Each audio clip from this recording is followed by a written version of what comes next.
أعوذ بالله من الشيطان الرجيم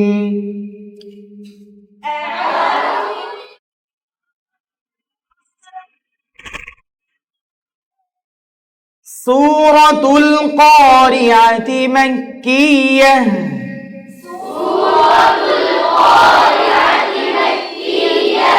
بسم الله الرحمن الرحيم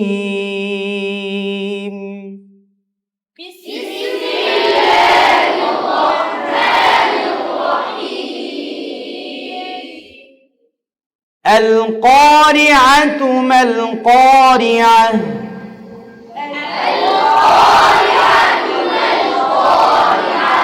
وما أدراك ما القارعة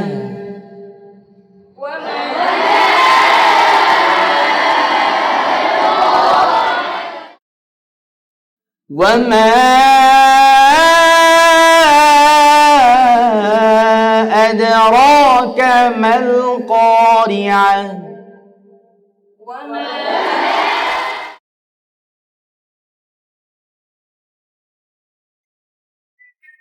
يوم يكون الناس كالفراش المبثوث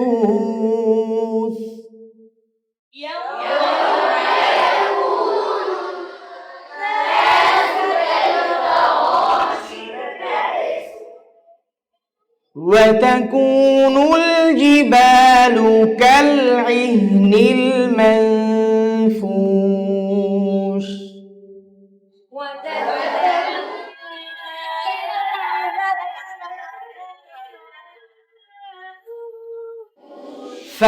فأما من ثقلت موازينه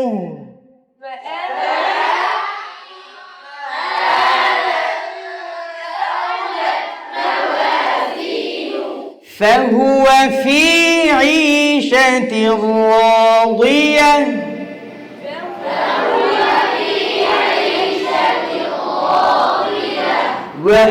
وأما من خفت موازينه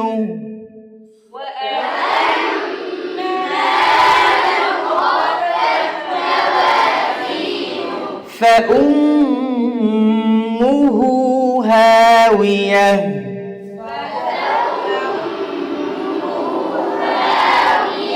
وما أدراك ما هي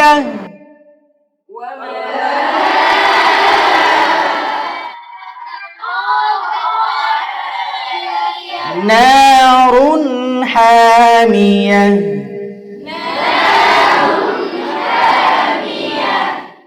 صدق الله العظيم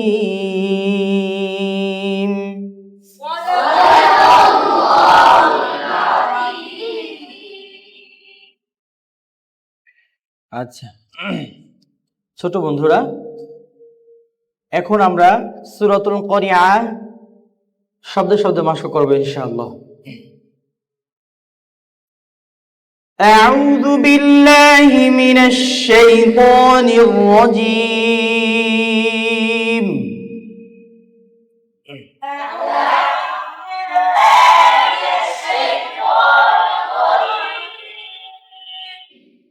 أعوذ بالله من الشيطان الرجيم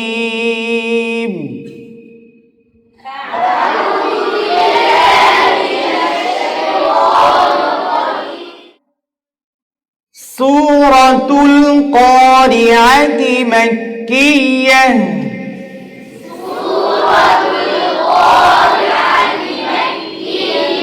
مكية بسم الله الرحمن الرحيم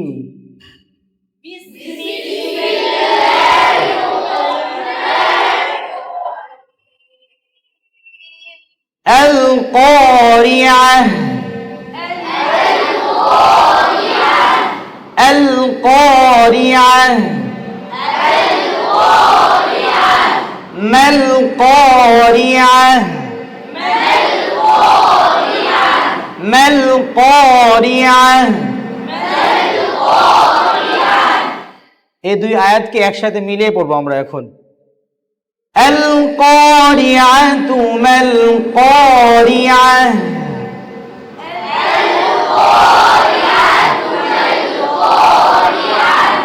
হায়ের বাতাস চলমান থাকবে মাল কারিআহ ওয়ামা আদরাকা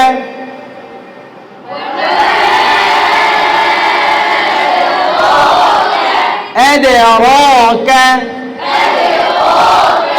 ما القارعة ما القارعة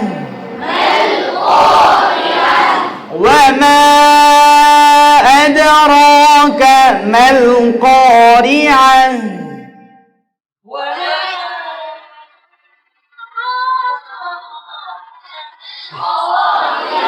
يوم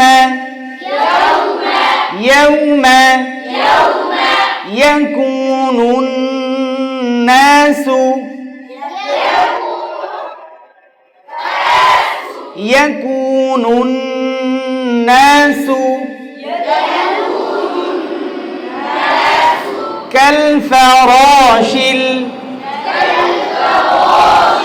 كالفراش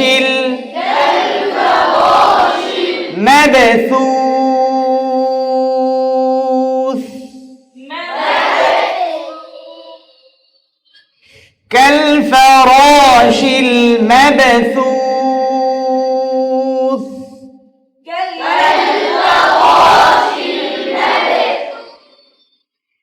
يوم يكون الناس كالفراش المبثوث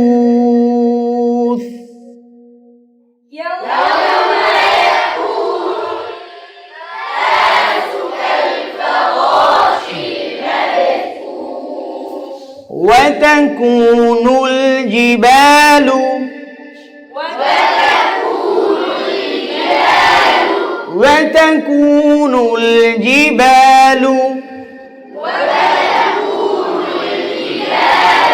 জিমের বাতাস বের হবে না জিমের বাতাস কি করবে না বের হবে না জি জি বললে বাতাস বের হয়ে যাবে জি বললে বাতাস বের হবে না জিহ্বার মধ্যখান দিয়ে উচ্চারণ করতে হবে আমরা বেশিরভাগ ক্ষেত্রে জিহ্বার আগা দিয়ে উচ্চারণ করে ফেলি যার কারণে জিমের উচ্চারণ ভুল হয় আমাদের খেয়াল রাখতে হবে ঠিক আছে وتكون الجبال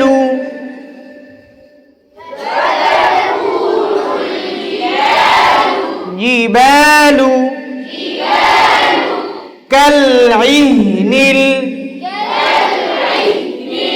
পাতলা হরফ মুখ ছড়াবে খেয়াল রাখতে হবে كالعهن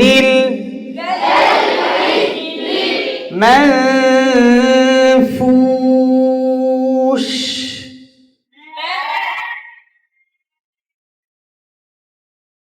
وتكون الجبال كالعهن المنفوش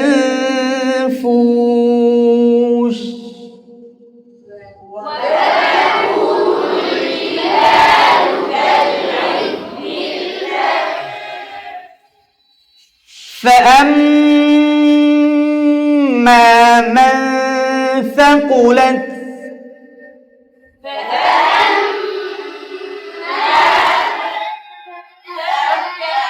فأما আমরা গুণনা করেছি না কোন গুণনা এটা ওয়াজিব গুণনা কোন গুণনা ওয়াজিব গুণনা নুনে আর মিমে তাসদীদ হইলেই কি গুণনা সব সময় ওয়াজিব গুণনা হয় না কখনো কি হয় ইদগমে বা গুণনাও হয় আগে হরফে যদি এক জবর এক জের এক পেশ থাকে তাহলে ওয়াজিব গুণনা আর আগে হরফে যদি দুই জবর দুই জের দুই পেশ থাকে আর নুনে আর মিমে তাসদীদ থাকে তাহলে কোন গুণনা হবে ইদগমে বা গুণনা খেয়াল রাখতে হবে মান সাকুলাত এখানে গুণনা করেছি আমরা এখানে কোন গুণনা ইখফা গুণনা কোন গুণনা নুন সাকিনের পরে সা আসছে কোন হরফ আসছে فأما من ثقلت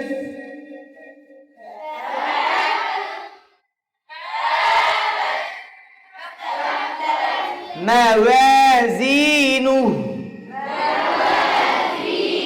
আমরা অনেক ক্ষেত্রে অপরি ওয়া মা ওয়া ওয়া উচ্চারণ নাই কোনো, কি হবে উচ্চারণ বলো তো, কি হবে? ওয়া ওয়া ওয়া ওয়া ওয়া মা ওয়া নাকি মা ও হবে? কি উচ্চারণ হবে? মা ওয়া মা ওয়া মা ওয়া মা ওয়া ওয়া ওয়া ওয়া ওয়া ওয়ালি ওয়া ওয়ালি ওয়া মিনাল মুওয়াওয়ি ওয়া ওয়া ওয়ালি ওয়া ওয়া ওয়ালি ওয়া একসাথে ওয়ালি ওয়া ওয়ালি ওয়া ওয়ালি ওয়া মাওয়াজিনু মাওয়াজিনু فأما من ثقلت موازينه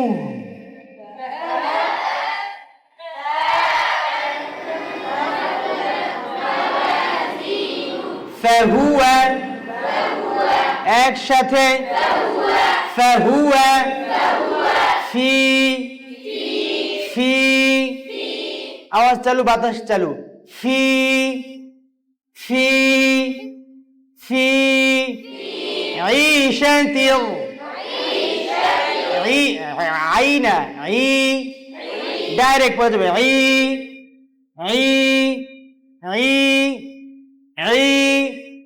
عيشة راضية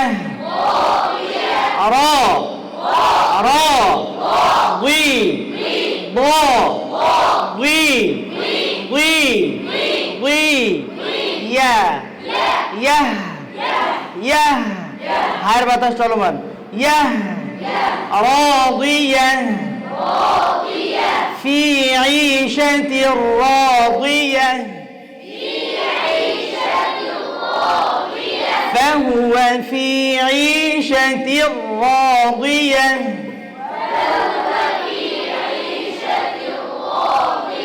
وأما من خفت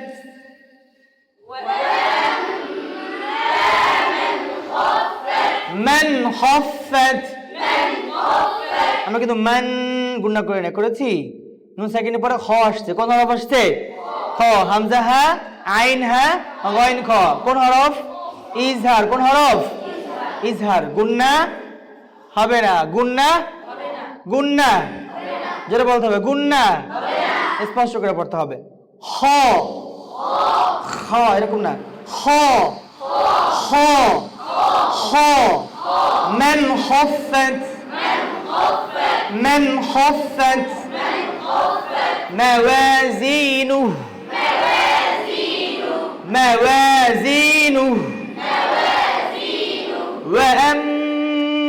মিমের গুন্না, মিমের হরফ উচ্চারণ, মিম ঠোঁটের শুকনা জায়গায়, মিম ঠোঁটের শুকনা জায়গায়, বা ঠোঁটের ভিজা জায়গায়, বা ঠোঁটের মিম ঠোঁটের বা উচ্চারণ করার সময় নিচে ঠোঁটটা একটু হালকা সামনে আগে যাবে, আর মিম ঠোঁট লেগে যাবে একদম ভিজা অংশ থেকে, ঠিক আছে?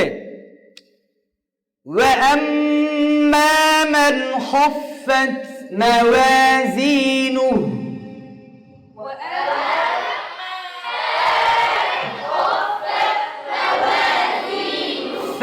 فَأُمُّهُ هَاوِيَةٌ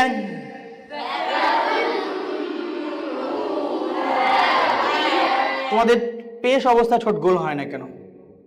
فَأُمُّهُ هَاوِيَةٌ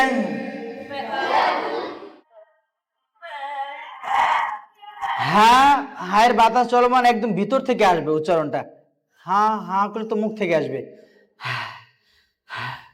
হা هاوية فأمه هاوية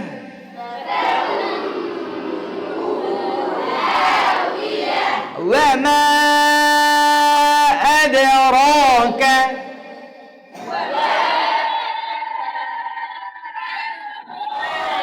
أدراك أدي ডাল কলকল আছে না নেই ধাক্কা দিতে হবে একটা ধাক্কা দিতে হবে أدراك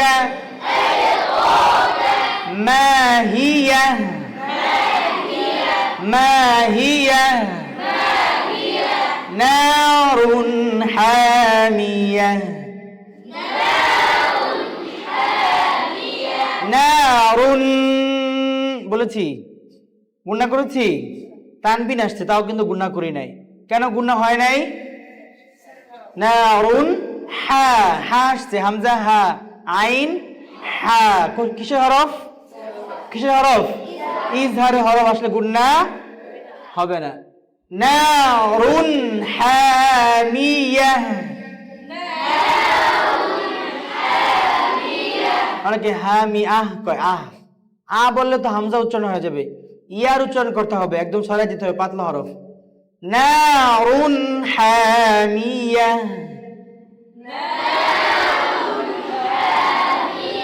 হামিয়াহ মনে থাকবে সাদাকাল্লাহুল আযীম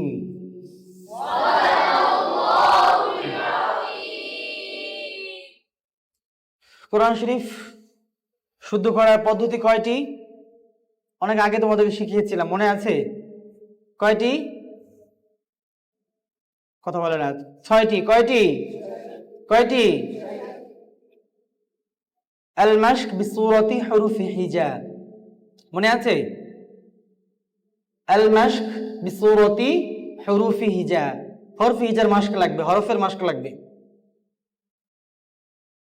আল মাশক আলা তারতিবি সিফাত সিফাতের মাশক লাগবে আল মাশক আলা তারতিবিল মাখারিজ মাখরাজের মাশক লাগবে ঠিক আছে আল মাশক বিসূরাতি তাকতি তাকতি মানে হরফগুলোকে ভেঙে ভেঙে মাশক করতে হবে ঠিক আছে আল মাশক বিসূরাতিল লফজ শব্দের মাশক করতে হবে সর্বশেষ আল মাশক বিসূরাতিল আয়াত আয়াতের মাশক করতে হবে হরফি হিজা সিফাত মাখরাজ তাকতি লফজ আয়াত কয়টি বললাম 6টি কয়টি বললাম এই 6 পদ্ধতিতে যদি আমরা মাশক করি তাহলে আমাদের হরফ সিফাত মাখরাজ তেলাওয়াত সব শুদ্ধ হয়ে যাবে ইনশাআল্লাহ আল্লাহ তাআলা তৌফিক দান করুন আমিন আর সর্বশেষ আমার যে ওস্তাদ শায়েখ নিসার আহমেদ আন-নাসিরি উনি বলেছে যে আমি আরেকটা জিনিস অ্যাড করলাম এর সাথে সেটা হলো কি আয়না দ্বারা মাশক করা ঠিক আছে 7 নম্বরে কি আয়না দিয়ে মাশক করানো দেখে দেখে মুখের কাইফিয়ত মুখের কি কাইফিয়ত ঠিক আছে কিনা তো শায়েখ সব সময় বলতেন যে আয়না দিয়ে নিজের কাইফিয়ত গুলো কি করবে প্র্যাকটিস করবে দেয়ালে এরকম অনেক পুরো দেয়াল আয়না লাগানো পুরো দেয়ালে গ্লাস লাগানো শুধু মাস্ক করার জন্য ছাত্ররা দেখে দেখে প্র্যাকটিস করে কথা বুঝেছো আয়না দিয়ে মাস্ক করা অনেক জরুরি মুখের কাইফিয়ত ঠোঁট গোল হচ্ছে কিনা মুখ ছড়াচ্ছে কিনা মোটা হরফে ঠোঁট স্বাভাবিক আছে কিনা নাকি গোল হয়ে যায় এই সবগুলো বিষয় আসলে দেখে দেখে নিজেরটা নিজে প্র্যাকটিস করতে হয় ঠিক আছে মনে থাকবে তাহলে যখন আমাদের মাস্ক হবে আয়না নিয়ে বসবেন অনেকে বাবা মা আয়নার বিষয়টা বোঝে না আপনারা কিছু লাগলেই বাসায় চাপ দেন আমাদেরকে তো নাস্তার টাকা দিত বাবা মা দিত না আমরা ওই টাকা দিয়ে কিনতাম বাবা মাকে বলতাম না কোনো সময় যে আয়না লাগবে একটা অ্যালার্ম ঘড়ি লাগবে এগুলো আমরা কখনো বলি নাই আপনারা অ্যালার্ম ঘড়ি কত ওস্তাদ বলছে পুরো কিয়ামত হয়ে গেছে নাকি এলোমেলো হয়ে গেছে আবার আয়নার কথা বললে আমার গার্ডিয়ান আয়না কিসের আয়না লাগবে নাকি পড়তে হবে আয়না লাগে নাকি আমি কই না পড়তে তো আয়না লাগার কথা না আসলে ব্যাপারটা দেখতে হবে আসলে কি হয়েছে আয়নার কথা কি বললো ওদেরকে? আমি এইভাবে বলা ছাড়া উপায় নাই। আমি তো জানি যে আয়না তো লাগবে। এখন তোমার বাবা মা তো, আমার বাবা মা কি, ওনারা পড়তে আবার কিসের আয়না লাগে? আয়না দিয়ে পরে আর জীবনে শুনি নাই নতুন নতুন নিয়ম করে হুজুররা। হ্যাঁ, আগের দিনে হুজুরা ছিল না, এখন হুজুরা নতুন নতুন নিয়ম করে, আয়নাও লাগে পড়তে, এই ধরনের কথা কয়। তো এই ছোটখাটো বিষয়গুলো বাবা মাকে বলার দরকার নাই তো। 5 টাকা 10 টাকা আয়না লাগে নাকি? নিজের নাস্তার টাকা দেয় না, ওখান থেকে তো কেনা যায়, কথা বলে না? তাহলে এই বিষয়গুলো বাবা মাকে বললে বাবা মা বোঝেও না, আরো ঝামেলা করে। হ্যাঁ, এরা কি কয় আসলে, কি এগুলো দিয়ে কি করবা, হ্যাঁ আমাদেরকে প্রশ্ন করে, এগুলো শুনতে ভালো লাগে না। আমাকে যখন বলে আয়না লাগে নাকি, আমি বলছি আরে না, কিসের আয়না লাগে, বুঝছো? কারণ এটা বুঝাইতে গেলে আমার আবার মাথা নষ্ট হয়ে যাবে, সময় লাগবে অনেক। ভাই মুখের কাইফিয়ত, কাইফিয়ত আবার কি? মুখের তো কোনো কাইফিয়ত থাকার কথা না। হ্যাঁ, খুব মুসিবত। তো যে যে জিনিস বোঝে না তাকে ওইটা বোঝানো খুব কঠিন, বিশেষ করে আমাদের এই এই লাইনটাতে নাকি। তো এই লাইনটাতে যারা জেনারেল পড়াশোনা করে, তোমার বাবা মা, আমার বাবা মা, আমার বাবা যদিও আলেম, তিনি হেফজোখানায় পড়ে নাই, পড়ছে? হ্যাঁ, বুঝবে না, হেফজোখানার অবস্থা সম্পর্কে জানবে না। তো এগুলো, এইসব যেগুলো বোঝেও না জানে না, এগুলো নিয়ে আমরা বেশি শেয়ারও করি না, বাড়াবাড়িও করি না। হ্যাঁ, বাস নিজের নাস্তার টাকা দিয়ে, নিজের পকেটের টাকা দিয়ে যা প্রয়োজন এগুলো নিজের ছোটখাটো জিনিস কিনে নিবা, ঠিক আছে? বাবা মাকে বেশি প্রেশার দেওয়ার দরকার নাই এইসব বিষয়। আর মাসকে ক্লাসটা খুব গুরুত্ব দিয়ে করবা, অনেক ফায়দা হবে তোমাদের, ঠিক আছে? পড়া শুদ্ধ ছাড়া কোথাও দাম নাই, কোথাও মূল্য নাই। আর সুর তো লাগবেই, সুর লাগবে, উচ্চারণ লাগবে, ইয়াদ লাগবে, সব লাগবে, কথা বুঝছো? মনে থাকবে ইনশাল্লাহ। হ্যাঁ, তোমার যদি উচ্চারণ ঠিক থাকে আর তেলাওয়াত যদি একটা লাহানে পড়তে পারো সুন্দর করে, আল্লাহ রহমতে তুমি কোনো জায়গায় আটকাইবে না, সব জায়গায় তোমার সফলতা আসবে ইনশাআল্লাহ। আর যদি তুমি এখন এই জিনিসগুলো অবহেলা করো, ওস্তাদ কষ্ট করতেছে, ওই চিল্লায় চিল্লায় পড়ি না, পড়াইতেছি না, এই যে ঘাড়ে রক টানতেছে, পেট ব্যথা করে, অনেক সময় পেটে চাপ পড়ে, আমরা তো শরীরে শক্তি দিয়া পড়াই, ঠিক না? আর তোমরা তো মুখ দিয়া পড়ো, মুখ দিয়া। একটা হচ্ছে মুখে পড়া, আর একটা ভিতর থেকে পড়াটা আনা, দুইটা দুই জিনিস। মুখ দিয়া পড়লে তোমার জীবনে পড়া শুদ্ধ হবে না, কথা বুঝে আসছে? পড়াটা ভিতর থেকে আনতে হবে, ওইভাবে মায়া দিয়ে সুন্দর করে আসতে হবে, উচ্চারণগুলো আনতে হবে। কষ্ট আছে, শক্তি ব্যয় হয়। যাই হোক, আমরা বেশি তাড়াতাড়ি তেলাওয়াত করব না। ওস্তাদকে যখন পড়া শোনাবো ধীরে ধীরে পড়া শোনাবো, ঠিক আছে? টান গুণা ঠিক রাখবো ইনশাল্লাহ, পারবো তো? হ্যাঁ, যে যত সুন্দর করে, যে যত ধীরে ধীরে ওস্তাদকে পড়া শোনাবে তার তত বেশি ইয়াদ থাকবে। যারা দ্রুত পড়া শোনায়, যারা দ্রুত তেলাওয়াত করে, তাদের ইয়াদ থাকে না, ভুলা যায়। আর নামাজের ভিতরে যে কিরাতগুলো পড়া হয় এগুলো তো কেউ ভোলে না, বলে? এর কারণ কি? নামাজে অনেক ধীরে ধীরে তেলাওয়াত করা হয়, এই জন্য এই পৃষ্ঠাগুলো ভোলে না। 10 বছর না পড়লে ওগুলো মনে থাকে। সেজন্য কোরআন শরীফ যদি ভালোভাবে ইয়াদ রাখতে চাও, তাহলে তোমাদের পরামর্শ থাকবে ধীরে ধীরে তেলাওয়াত করা, ধীরে ধীরে পড়া শোনানো, ধীরে ধীরে পড়া নিজে নিজে। পারবে ইনশাআল্লাহ? আল্লাহ তাআলা আমাদেরকে তাওফিক দান করুন, বলুন আমিন। ওয়া আখিরু দাওয়ানা আলহামদুলিল্লাহি রাব্বিল আলামিন। ঠিক আছে, শুয়ে পড়ো ইনশাআল্লাহ। আর শোয়ার আগে অবশ্যই কি করতে হবে? দাঁত ব্রাশ করতে হবে। যাও। তানজিমুল উম্মাহ আইডিয়াল মাদ্রাসা ইসলামী ও আধুনিক শিক্ষার সমন্বয়ে একটি যুগোপযোগী ও আদর্শ দ্বীনী শিক্ষা প্রতিষ্ঠান।